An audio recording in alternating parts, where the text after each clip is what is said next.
Hey guys, welcome back to the channel. In today's video, we will be looking at the Central Club's latest update on the Jay Slater case, where Benji said he has new information, and we need to search for someone called Sleeper who is linked with Ayub. Also, someone gets accused by Luggie of planting false evidence up in the mountains. But who is he talking about? So let's take a look at what Benji had to say about Ayub and this guy called Sleeper. Jay Slater, but it's a topic that's constantly on my mind.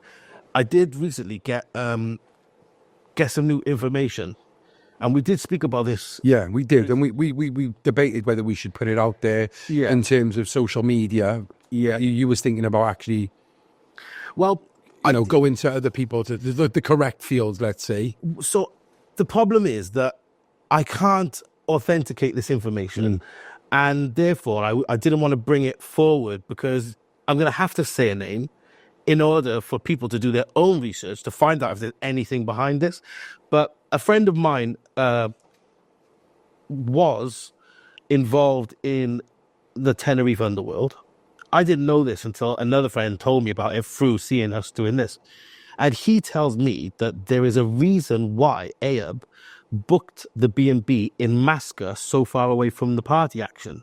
And the alleged rumor that I'm hearing is that there is a guy who is from London called Sleeper, who has a nice big villa just a couple of minutes away from where the Airbnb was in Masca, and Ayub was visiting this Sleeper as a friend, but was told, book a place by year, and then you can always come back and forth to the villa. This is just something that I've heard, and as I say, it's allegedly the case. It would, and I'm not accusing anybody of doing anything wrong. It just Adds some sort of element to it. just answers the one question of why was the Airbnb an hour away from the action. So, I'm not saying that this is factual information or that it means anything. All I'm So Benji starts by saying that this isn't factual information because he can't confirm that this is true, but he has a friend who was involved in the Tenerife underworld, and he told Benji that Ayub had a friend called Sleeper who had a villa near the Airbnb where Ayub was staying. First of all, if Benji has spoke to his friend and they told him this information, why would they lie? This is something that we have to look into because it could lead us to something that helps with the case. I have looked across social media for anyone called Sleeper who is on Ayub or Rocky's friends list, but I can't find anyone that links to this guy. But if we are being realistic, this person might have deleted their social media profiles if they are involved in the Jay Slater case. Or if they do have social media, their name might not be Sleeper and it could be their real name. Most of the people involved don't actually use their real name. For example, Ayub is Quack Quack, Lewis Kennedy is LK, and no one knows Rocky's real name.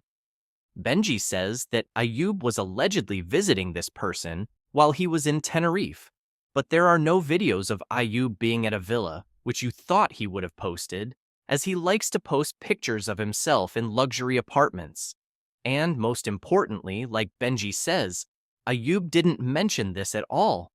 So if we do find information about this person who is called Sleeper, it could be very important. I know Benji and Cullen say that this guy might not even be involved in the Jay Slater case, but let's be honest. If we do find out this is true, there is a big chance that it is related to the Jay Slater case. Also, I have noticed Ayub and Rocky have deleted all their posts. Ayub removed nearly all of his pictures from Instagram. Rocky has removed all of his TikTok posts. And the video I showed you that Brad posted on his TikTok on the 15th of June has also been removed along with his profile picture showing that it's his account.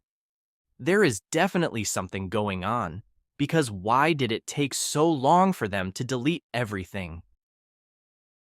Also, Benji tells us when he got told this information and gives us a more detailed explanation of how he actually found this information out. before we did the very first one, literally the day of, I was sat in the car with a friend of mine and telling him that we were going to go on and talk about the Jay Slater case. He said to me, "Oh, why don't you give so-and-so a ring?" I'm not going to say that person's name because they are or was involved in the underworld in Tenerife. But he said, "Why don't you give so-and-so a ring, who we know from being a kid, and ask him some questions because he knows all of the ins and outs over there." So I did. My friend had his number. We called him. And he was talking so matter of fact and frank. It's not the only thing he told me. There is a few other things that he's told me, but I don't know that they've been burning me enough to say. For example, we'll save it. Let's get some answers on that. It's nothing that's going to blow the case So wide just open. teasing people, in your... Well, in a way, yeah, but it's not going to blow the case wide open. It's not like it's more. So Benji found this information out because he called a friend who he knows from when he was young, and this friend either is or was involved in the Tenerife underworld. Benji says that this person knows all the ins and outs and was talking like he was telling the truth. A big question that I have is if this person who was involved in the Tenerife underworld knows that Ayub has a friend called Sleeper, then how would he know this? Surely, Ayub or Ayub's friend is involved in something that connects him to Benji's friend, or they are just very well known in Tenerife. A couple of videos ago, I spoke about LK and Ayub's mystery friend, who were pictured together and wanted to find out who this mystery friend is. Well, Benji commented on that video and said to watch the video that him and Cullen did, because it might answer who this person actually is. So Benji is saying that the person standing next to Ayub and LK could be called Sleeper and also could be the person who owns this villa. He isn't saying that it's definitely him, but there could be a chance that this is the guy we are looking for.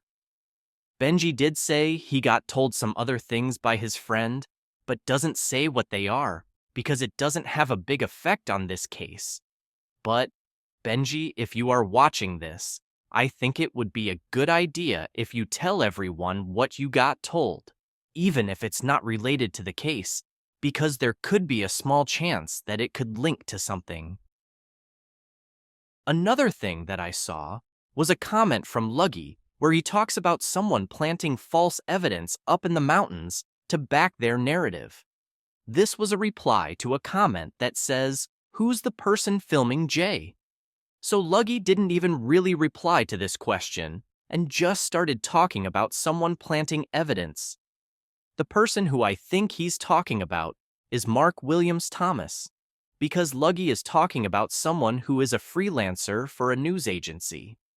We know that Mark is a freelance investigative reporter, but I'm wondering why Luggie is saying that Mark was planting false evidence. How would Luggie even know this? Because if Mark did get caught planting false evidence, his career is over and no one would want to work with him. It's quite clear that Luggie has a problem with Mark, and if Mark did leave false evidence in the mountains, then he has made this case even harder to solve. But are we really going to believe what Luggie says? Because he doesn't seem to be getting any thank yous from Jay's family for his help in finding Jay. The problem with Luggie is the fact that he's all over social media, trying to call people out and commenting all over Rachel's TikTok posts. It's all a bit of a mess, to be honest. He also made a video about someone called Arctic Nick, which got his YouTube channel banned, so he clearly isn't playing by the rules. Thank you for watching. Please like and subscribe, and we will update you as we find out more.